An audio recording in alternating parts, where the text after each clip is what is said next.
మానవ జన్మ 84 లక్షల జీవోపాధుల లోపల ఏ దానికి కూడా దీనికి ఉన్నటువంటి యొక్క జ్ఞానోదయము, ఈ మానవ జన్మకు ఉన్న జ్ఞానము ఏ పశు పక్షులు క్రీము కీటకాలకు జలచరాలకు కానీ భూచరాలకు కానీ నీచరాలకు కానీ ఏ దానికి కూడా లేదన్నమాట. మరి ఎందుకొరకు ఇంత మంచి జ్ఞానం ఈ మానవ జన్మకు ఎందుకొరకు ఇచ్చిండు అని అంటే, ఇచ్చిన దాన్ని మనం వినియోగించుకోవాలి. దుర్లభం మనుష దేవం వివేకం అతి దుర్లభం. వివేకం అని అంటే అసలు నేను ఎవరిని, నేను ఎందుకొరకు వచ్చినా, ఎక్కడి నుంచి వచ్చినా, ఎక్కడికి వెళ్ళాలి, నా స్వస్థానం ఏంటిది, అసలు మళ్ళీ చావు అనేది అయితే ఉన్నది. చావు అయితే తప్పడం లేదు కదా, మనం కోట్లు సంపాదించినా చావు తప్పలేదు. ఆ కోట్లను అన్నింటినీ వదిలిపెట్టి మళ్ళీ కోట్ల తప్పలేదు. మరి నేను ఎక్కడి నుంచి వచ్చినా మళ్ళీ ఎక్కడికి పోతున్నా అనే రహస్యం తెలుసుకోవడానికి గురువు అవసరం. ఆ రహస్యం కనుక మనం తెలుసుకుంటే, ఇప్పుడు సోలాపూర్ ఎట్లా రావాలో మనం తెలుసుకున్నాక మనం ఈజీగా మనం రావచ్చుకోవచ్చు, అంతేగా. లేకపోతే తెలియకపోతే ఇప్పుడు నా ఆశ్రమం మీకు ఎవరికి తెలియదు, ఒకసారి వచ్చి చూస్తేనే మీకు అర్థం. అట్లా గురువు గారు ఒకసారి ఆ స్వస్థానానికి తీసుకుపోయి చూయించి మళ్ళీ వస్తే అప్పుడు ఆహా ఇట్లున్నదా నా స్వస్థానం అనేది నీకు చావు భయం అనేది లేకుండా చేస్తాడు. చావుకు నువ్వు భయపడవు. ఇక నీకు ఎప్పుడైతే ఆ దర్శనం అవుతుందో నీకు చావుకు భయపడిన అవసరం లేదు. అది గురు శిష్యుల అనుబంధం. గురువు చెప్పిన మాట శిష్యుడు వినాలి. శిష్యుడికి అనుగుణంగా శిష్యుడికి ఏది కూడా రాకుండా గురువు కూడా చూడాలి. ఇట్లా ఇద్దరు యొక్క అనుబంధంతో మనకి భగవంతుని దగ్గరికి చేరుకునే అవకాశం ఉన్నది. ఆ శ్రీరాముడి లోపల లీనమయ్యేటువంటి ఒక అవకాశం. నాకుల వారు ఒకసారి ఏం చేసిందనంటే, అమ్మ దగ్గరికి పోయి ఏది నాయన దగ్గరికి పోతా అని చెప్పి కైలాస పర్వతం వెళ్ళిందట. వెళితే అక్కడ నాయన లేడు, విష్ణుమూర్తి దగ్గరికి వెళ్ళిపోయిన తర్వాత వెంకకు మారిందట. ఎవరు? నారదుల. వెంకకు మారినాక అమ్మ ఏం చేసింది, అన్ని నీళ్లు చల్లుకున్నాడు. అన్ని నీళ్లు చల్లుకుంటే ఏంది నేను 24 గంటలు హరినామస్మరణ చేస్తా, నేను చూస్తే సన్యాసిని, నేను చూస్తే ఒక నాకు పెళ్ళి అనేది నాకు లేదు. మరి నేను ఇంత మంచి దీక్షపరుణ్ణి, నన్ను చూసి ఎందుకొరకు అమ్మ నేను చదువుకున్నాను. మళ్ళీ విష్ణుమూర్తి దగ్గరికి పోయేవాళ్ళ ఆ ముగ్గురు వస్తున్నారు, బ్రహ్మ విష్ణు మహేశ్వరుడు. రానాయన కూర్చోబెట్టుకొని వచ్చిన కార్యక్రమం చెప్పానంటే, చెప్పుడు ఎంత శక్తి కానీ ముందుగా అమ్మ నేను చదువుకున్నది, ఎందు గురించి చదువుకున్నది అని చెప్పి ఆయన అడుగుతాడు. అడిగితే అట్లా నా అమ్మ చదువుకున్నదంటే నీకు గురువు లేడు కాబట్టి చదువుకున్నాను. అయ్యో నేను 24 గంటలు హరినామస్మరణ చేసుకున్నా కదా, ఇంకేందుకు జ్ఞానదేవుడు కూడా ఉన్నది కదా, మీకు అందరూ తెలుసుకున్నాను. జ్ఞానదేవుడు కూడా పాండురంగడు మాట్లాడతాడు స్వయంగా, ఆయన పెట్టిన భోజనం తింటాడు, అయినప్పటికీ పచ్చికుండవు నువ్వు అని చెప్పేస్తాడు. ఎవరు? మన కుమార్నాథ్ ఆయన, భక్త కుమార్ ఆయన చెప్తాడు. అట్లా ఇది కూడా అన్నాక మరి ఎట్లా మరి నాకు నువ్వే గురువు కావాలని నారదుల వారు అంటారు. అంటే నేను గురువుని కాను, కానీ నువ్వు ఇప్పుడు పోతున్నావు అక్కడ ఏదైనా పోతున్నాక నీకు ఎవరు ఎదురు వస్తే వాళ్ళు 2 పాదాలు పట్టుకుంటున్నాను. పరీక్ష చేయాలి కదా, శిష్యుడిని కూడా పరీక్ష చేయాలి అంటే సరే అని చెప్పి ఆయన బయలుదేరుతాడు. నారదుల వారు పోతున్నాగా ఒక బెస్ట్ అయిన చేపలు పట్టుకొని ఎంత బుర్జున్నది, చేపలు పట్టుకొని ఓలలు కలిగించుకొని వస్తుంటాడు. ఇవ్వలేదు నువ్వు వస్తే వాళ్ళనే మొక్కుమని అన్నాడు. మరి నాయన మాట నేను పాలించకపోతే మళ్ళీ నాది కూడా వేస్తే జన్మ అన్నాడు. ఆయన పోయి ఆయన ఆ బెస్తో 2 పాదాలు పట్టుకొని నమస్కారం చేస్తే, అయ్యా స్వామి మీరు స్వాములు, అయ్యో మా కాళ్ళు పట్టుకుంటారు, మీరు గురువులు, మీరు పెద్దలు, మాకు పాపము చుట్టుకుంటున్నావు అని ఆయన భయపడి ఎంతకు జరుగుతుంది. లేదు నువ్వు నాకు గురువు అన్నాడు. నేనెట్లా గురువుని అయితే నాకేం వస్తుంది, ఆ చేపలు పట్టడం తప్ప ఇంకేం రాదు అని ఆయన అన్నాడు.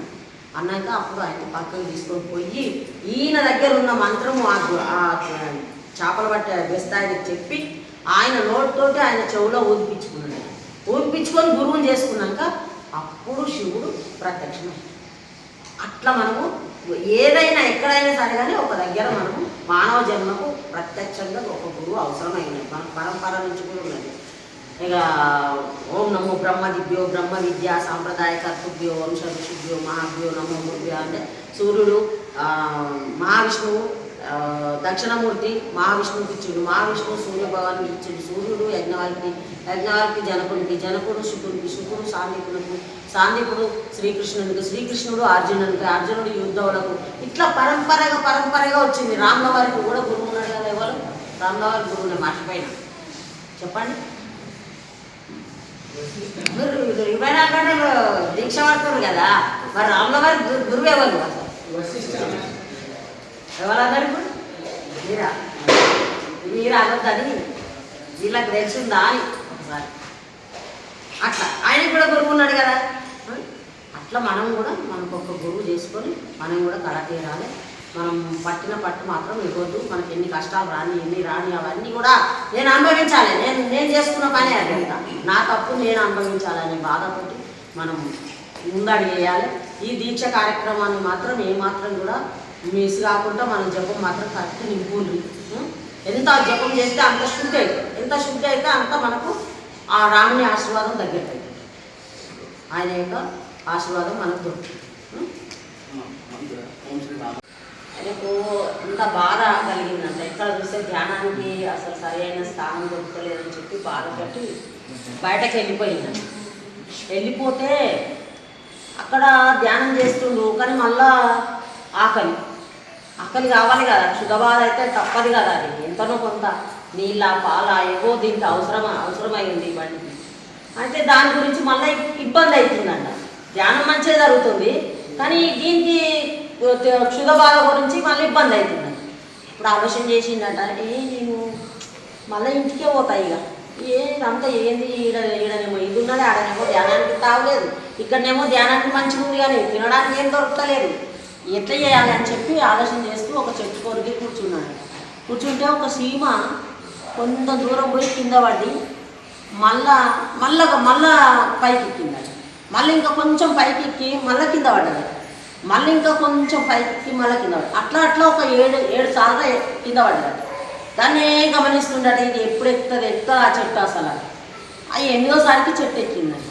అప్పుడు ఆయనకు ఆలోచన వచ్చిందంట, ఒక చిన్న సీమనే 8 సార్లు 8దోసారికి ప్రయత్నం చేసి చెట్టు ఎక్కగలిగింది, మరి మనం ఎందుకు ఎక్కొద్దు అని చెప్పి ఆయనకు కూడా వచ్చి అప్పుడు స్థిరపడి అక్కడనే ఏమి తిప్పలు కానీ ఏదైనా కానీ అని చెప్పి అప్పుడు అక్కడ ధ్యానానికి కూర్చున్నాడట. అట్లా ఇప్పుడు మనం ఈ సోలాపూర్ భక్తులందరూ కూడా ముందుగా ఆంజనేయ స్వామి యొక్క దీక్ష ప్రారంభం చేసి అక్కడితో సంకల్పం, అదే సంకల్పం, ఏ సంకల్పంతో చేసి మీరు మనకు శ్రీరామ జన్మభూమి లోపల మనకు గుడి స్థాపన కావాలి అనేటువంటి ఒక కోరికతోటి, అదే సంకల్పంతో ఆంజనేయ స్వామి యొక్క దీక్షను మనం ప్రారంభం చేసి ఫస్ట్ ఆంజనేయ స్వామి ముందుగా ప్రారంభమైంది. తర్వాత అట్లా కాదు ఇంకా అయితలేదని చెప్పి మళ్ళీ కోపం వచ్చింది మనకు, ఏది మన బుద్ధ భగవానుడు కదా నేను మళ్ళీ మర్చిపోనాను అన్నట్టుగా నేను అందరికీ అప్పుడు మళ్ళీ శ్రీరామ దీక్షను ప్రారంభం చేసింది. ఇప్పుడు శ్రీరామ దీక్షను ప్రారంభం చేసి కూడా 6 సంవత్సరాలు అయిందా, ఎన్ని సంవత్సరాలు అయింది గుర్తుందా? అయితే ఇప్పుడు నేటికి మనకు ఈ యొక్క సంకల్పం నెరవేరింది. ఇప్పుడు మళ్ళీ ఇంకేం సంకల్పం ఉంది, ఇప్పుడేం సంకల్పం ఉంది, గుడి అయింది కదా, మళ్ళీ ఎంత చేసాము అని చెప్పాలి కదా. కాశీ మధుర అవి కూడా మళ్ళీ నెరవేరాలని ఒక పట్టుదల మీద. అయితే ఈ మన ఇప్పుడు ఎంతో పుణ్యులు ధన్యులు, ఈ యొక్క సోలాపూర్ భక్తులు పుణ్యులు ధన్యులు, మీ యొక్క సంకల్పం నెరవేరింది అని అంటే మీరు ఎంత దీక్షతోటి ఎంత కష్టపడితేనే అవుతుంది ఏదైనా కానీ. ఆ రాము మీద ఎంతో విశ్వాసంతో మీరు అందరూ కూడా దీక్ష కొనసాగించినందుకు ఆ రాముల వారి ఆశీస్సులు మీ లోపల ఎప్పుడు ఎల్లగల కూడా మీకు కలిగి ఆ రాముని చేరుకునేటువంటి ఒక మార్గం మీకు దొరికి మీరందరూ సుభిక్షంగా అష్టైశ్వర్య సంపత్తి మీరు ఉండాలని కూడా ఆయనను నేను కూడా కోరుకుంటున్నా. ఆయన ఆశీర్వాదాలు తప్పకుండా ఉంటాయి. ఇంకా కూడా పట్టుదలతోటి మీకు కోరికలు అనేది అవి మామూలే, చిన్న సంసార కోరికలు అవన్నీ కూడా చిన్నవి, అవి మనం అనుభవించాలి తప్పదు. ఎట్లంటే ఒకసారి ఏది మన దేవతలందరూ ఒక దగ్గర మీటింగ్ పెడితే దేవతలందరూ మొత్తం కలిసి ఆ మీటింగ్కు అటెండ్ కావాలి. అందరూ వచ్చారు. అందులో యమధర్మరాజు కూడా వచ్చేసిన తర్వాత అక్కడ ఏది ఒక కమాండ్ లెక్క ఉంది కదా, ఇప్పుడు గేట్ లెక్క, ఆ గేట్ మీద ఒక రామచిలుక కూర్చున్నది. దాన్ని చూసుకుంటూ నవ్వుకుంటా యమధర్మరాజు లోపలికి వెళ్ళిపోయేసరికి ఆ చిలుకకు భయమైందని. అది యమధర్మరాజు నవ్విందంటే దీని ఇంకా ఏదో ఉంటుంది, మరి నాకేమో ఏమున్నదో ఏమో అని ఆమెకు భయపడి అప్పుడు ఈ శ్రీ మహావిష్ణువు తీసుకొచ్చిన గరత్మంతుడు పక్షులకు రాజు. అయితే నేను ఆ రాజు దగ్గరికి పోయి అడుగుతాను, నన్ను ఎందు గురించి నవ్విండ్రు యమధర్మరాజు అని చెప్పి చిలుక ఆ రాజు దగ్గరికి పోయి, అయ్యా మరి నాకు యమధర్మరాజు నన్ను చూసుకుంటా నవ్విండ్రు, నవ్విందానంటే ఏదో కారణం లేదు ఆయన నవ్వడు, మరి నన్ను ఇక్కడికి వెళ్ళి ఎట్లనన్నా తీసుకెళ్ళి తీసుకొని పోయి ఎక్కడన్నా ఒక ఉద్యానవనంలో నన్ను విడిచిపెట్టావా అని ఆ పక్షిని కోరుకుంటే సరే ఇదేంత పని నేను విడిచిపెట్టి వస్తాపా అనే చిట్కెలో విడిచిపెట్టి వస్తాను కూర్చుని పెట్టుకుని తీసుకుంటే ఆ ఉద్యానవనంలో విడిచిపెట్టి వచ్చినాక యమధర్మరాజు నవ్వింది ఎందుకొరకు నవ్విందో నేను అడగాలని చెప్పి అప్పుడు ఆ గరత్మంతుడు అక్కడనే కూర్చుంటే వాళ్ళందరూ మీటింగ్ అయిపోయి బయటకు వచ్చేటప్పుడు అడిగిండాడు, అయ్యా మరి నువ్వు ఆ రామచిలుకను చూసి ఎందుకొరకు నవ్వినావు అంటే రామచిలుకకు ఇంకో 10 గడియలు అయితే ఒక మీను బిల్లి అనేది ఉద్యానవనంలో మింగాలి, దానికి రాసి పెట్టి ఉన్నది. మరి అది ఇప్పుడు ఈడున్నది, ఆ ఉద్యానవనం కొన్ని 1000 కోట్ల దూరం ఉన్నది, ఇది ఎప్పుడు పోతుంది, అది ఎప్పుడు తింటుంది, ఇదంతా బ్రహ్మ అంతా రాస్తాడు ఏదో చెప్తాడు అని నాకు నవ్వు వచ్చింది అని. అయ్యో నేనే ఆ మీను బిల్లిని తీసుకొని పోయి ఆ ఉద్యానవనం విడిచిపెట్టి తెచ్చిన అంటే అది నువ్వే కారణమైనవా, చూడు బ్రహ్మ రాసిన రాత తప్పదు అన్నట్టుగా మనకు కూడా ఇప్పుడు మనం ఏదైతే మనం సంచిత ప్రారంభ కర్మ నుంచి తీసుకొని వచ్చినామో దాన్ని మాత్రం అనుభవించక తీరునా అది ఎంతటి వారైనా అనుభవించక తీరునా. హరిశ్చంద్ర మహారాజు ఆడి నమ్మగలేదా, నలుడు భూపతి చేత ఏర్పడలేదా, ఇది ఎవరికైనా కానీ సాధ్యం అయ్యే పని కాదు దాన్ని తప్పించుకోవడానికి. కాకపోతే మనం ఈ దీక్ష లోపల ఈ భగవంతుని లోపల ఈ కార్యక్రమం లోపల ఉన్నాం కాబట్టి పెద్దగా వచ్చేదాన్ని చిన్న రూపం లోపల చేస్తాం, అది మాత్రం మనకు సహకారం ఉంటుంది. ఎందుకంటే మరి ఇదంతా చేసుడు ఎందుకు అనే భావన కూడా మా కొందరికి కలగవచ్చు, కానీ చిన్న రూపంలో కలుగుతుంది. ఇలా కాలు ఎరిగేది ఉంది మనకి తట్టు కలుగుతుంది అంతే, అంతటితో ఒడిచిపోతుంది ఆ రోజు. అట్లా మనం భగవంతునికి దగ్గర అయినా కొద్దిగా మనకి ఏమవుతుందంటే కొన్ని కష్టాలు వస్తే మనం భగవంతునికి దగ్గర. ఒకరోజు ఏది మన నారదుల వారు అడిగిండట శ్రీ మహావిష్ణువు, అయ్యా ఏందయ్యా మరి అంత నా అంశనే అంటావు, ప్రపంచం లోపల ఉన్న జీవరాశి అంతా కూడా నా అంశనే అంటావు, మరి కొందరికి కష్టం పెట్టినావు కొందరికి సుఖం పెట్టినావు ఎందువరకు అని అంటే, నేను పెట్టింది ఏం లేదు నువ్వు చూస్తావా పోదాం భూలోకం అని ఇద్దరు కలిసి మెల్లగా భూలోకానికి బయలుదేరి మారువేషం లోపల ఒక పెద్ద కోటీశ్వరుడు ఆయన. అయితే వాళ్ళ ఇంటికి లోపల చొచ్చుకొని ఆయనతో పోయి, అయ్యా మాకు ఆకలి అవుతుంది కొంచెం అన్నం పెట్టండి అని అడిగాడు. అయితే మా ఇంట్లోకి వచ్చింది కాక ఇంకా ఆకలి అవుతుంది అన్నం పెట్టాలి అని అడుగుతుండ్రా, ఎవరు మీకు ఆర్డర్ ఇచ్చింది మా ఇంట్లోకి రానికే నడు అని అంటే నిలబెట్టేసినాక బయటకు పోయినాక శ్రీ మహావిష్ణువు అన్నాడట, నీకు ఇంకా అష్టేశ్వర సంపద కోట్ల కొద్ది కలగాని అని చెప్పి అన్నాడట. ఇదేందయ్యా ఆయన మనకు అన్నం కూడా పెట్టలేదు, అష్టేశ్వర సంపద కోట్లు కలగానని ఆశీర్వాదం ఇస్తున్నావు ఏంది అని అంటే, చుట్టూ నువ్వే అని ఇంకా ముందుకు ఇంకా ముందుకు నడవంగా ఒక ముసలమ్మ ఆమె ఒక ఆవు దగ్గర తెచ్చిండు పిల్లలు ఒక టరాకి 5 మందికి ఇచ్చాము, మనం ఇంకా చేతి అందరికి ఇచ్చాము. శిక్షకు చెప్తాకి నేను ఆయన చేతితో उधर प्रभु क्या था जी 5 साल लोग डाली और इच्छा गड़गी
श्रीराम. मी रविकुमार राजय्या बोल्ली, बजरंग दल जिल्हा सहसंयोजक म्हणून जबाबदारी आहे. देव देश धर्मासाठी जगातील सर्वात अग्रेसर संघटना म्हणजे विश्व हिंदू परिषद बजरंग दल आहे. विश्व हिंदू परिषद बजरंग दल हे पूर्ण भारतातील सर्व हिंदूंना एकत्रित करून हिंदुत्वासाठी लढणारी ही विश्व हिंदू परिषद बजरंग दल संघटना आहे. विश्व हिंदू परिषद बजरंग दलच्या माध्यमातून गेल्या 7 वर्षापासून आम्ही सोलापूरमध्ये श्रीराम दीक्षा सुरू केलेली आहे. श्रीराम दीक्षाचा एकच आमचा संकल्प होता की करोडो भारतवासियांचं, करोडो राम भक्तांचं अयोध्या जन्मभूमीमध्ये भव्य मंदिर व्हावं. आणि तसेच श्रीराम दीक्षा सुद्धा मी आणि माझ्या सहकारी बजरंग दलचे एक 5-6 जण अयोध्येला जाऊन आम्ही सोलापूरला येऊन संकल्प घेतला की अयोध्येत भव्य राम मंदिर व्हावं. इथं बजरंग दलचे कार्यकर्ते आम्ही सर्वजण म्हणून श्रीराम दीक्षा सुरू केली. प्रथम संकल्प असाच होता की जन्मभूमीमध्ये भव्य मंदिर व्हावं आणि आम्ही राम दीक्षा केली. लगेच पहिल्याच वर्षी संकल्प पूर्ण झाला आणि आता आमचा संकल्प आहे की काशी आणि मथुराचा विषय सुद्धा असंच आहे. भारत देशामध्ये पूर्ण 75,000 मंदिर पाडून मशिदी झालेल्या आहेत. जे पुनर्वसन होतं पुन्हा एकदा ते भव्य मंदिर व्हावं आणि भारत अखंड 24 देश म्हणून अखंड हिंदू राष्ट्र होतं. जसं हिंदुस्थान तुम्ही बॅनरवर बघत आहेत तसंच पुन्हा एकदा पूर्ण भारत अखंड हिंदू राष्ट्र व्हावं. काशी मथुरा मुक्त होऊन भारत अखंड हिंदू राष्ट्र व्हावं यासाठीच आम्ही हा संकल्प केलेला आहे. यावेळेस 61 श्रीराम भक्तांनी बजरंगींनी दीक्षा घेतलेल्या आहेत. भारत देश हा ऋषी परंपरा देश आहे. आपले ऋषी भारत देशामध्ये कसं राहतात, ऋषी जीवन कसं असतं हे श्रीराम दीक्षामध्ये आम्ही सादर करतो. रोज सकाळी उठून जप, यज्ञ, होम हवन कार्यक्रम असतो, आरती कार्यक्रम असतो. दिवसभर आमचे स्वामी उपवास करतात, नित्यनियम पाळतात. त्यासाठी आम्ही प्रभू रामचंद्रांना एकच प्रार्थना करतो की या भारत देशामध्ये लव जिहाद, धर्मांतरण आणि गोमाताचं रक्षण व्हावं. लव जिहाद बंद व्हावं, धर्मांतरण बंद व्हावं आणि गोमांचं एकही थंब भारत देशामध्ये पडू नये असा हा आमचा संकल्प आहे आणि तो संकल्प आम्ही हा 5 दिवस पूर्ण करणार आहे. यावेळेस आम्ही श्रीराम दीक्षा साधक गंगास्नानासाठी काशी, मथुरा आणि सध्या अयोध्या जन्मभूमी अयोध्येत जाणार आहे. प्रयाग, त्रिवेणी संगम, गया असे सर्व आम्ही तीर्थयात्रा करणार आहे. आणि मित्रांनो, ज्यांच्यामुळं अयोध्या जन्मभूमी राजसत्तेमुळे झालं तीच राजसत्ता पुन्हा एकदा यावं हा सुद्धा संकल्प आम्ही या राम दीक्षात करणार आहे. जय श्रीराम, वीर बजरंगी,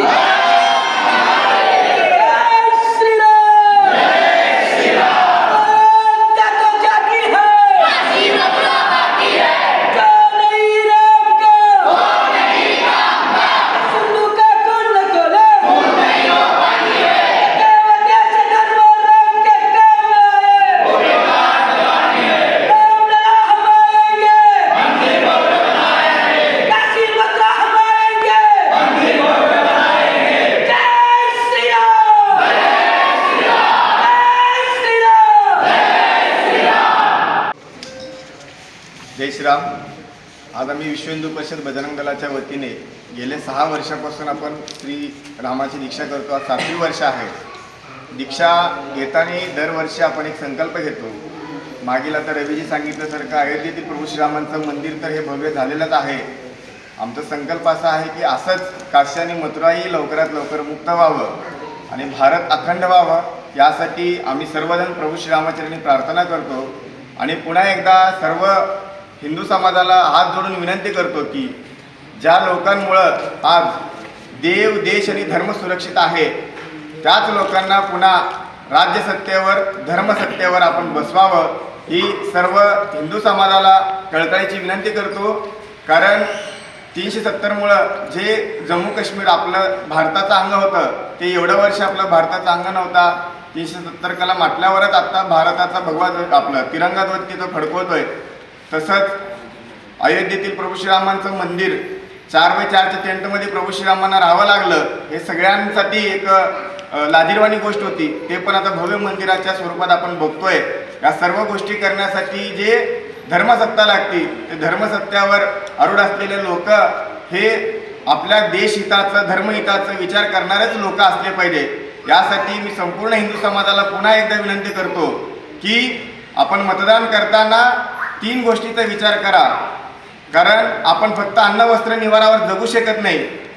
अन्न वस्त्र निवारा हे अनिवार्य आहे, ठीक आहे ना, पण आपला देश अखंडित राहावा म्हणलं तर आपल्या देश हिताचा विचार करणारेच लोक राज्यसत्तेवर असलं पाहिजे. यासाठी मी सर्व हिंदू समाजाला विनंती करतो की ज्यांच्यामुळं अयोध्या मुक्त झालं, ज्यांच्यामुळं 370 कलम हटलं, ज्यांच्यामुळं आज आमचं गोरक्षणाचं काम म्हणजे गोहत्या बंदी कायदा निर्माण झाली आहे, आणि यापुढेही लवजिहाद, धर्मांतरण आणि गोहत्या आणि काशी आणि मथुरा लवकरात लवकर मुक्त करण्यासाठी ज्या लोकांमुळे हे शक्य आहे त्याच लोकांच्या हितामध्येच आपण सर्वांनी मतदान करावं ही विनंती करतो. जय श्रीराम, जय श्रीराम, जय श्रीराम, जय श्रीराम, जय श्रीराम, जय श्रीराम.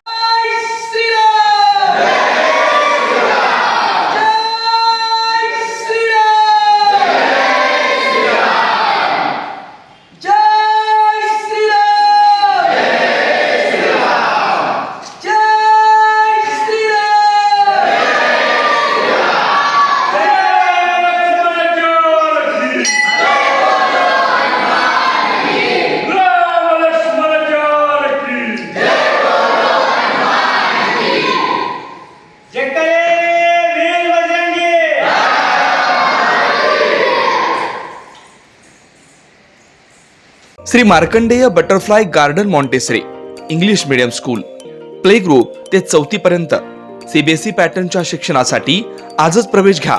मोबाईल क्रमांक 8668 34 49 79.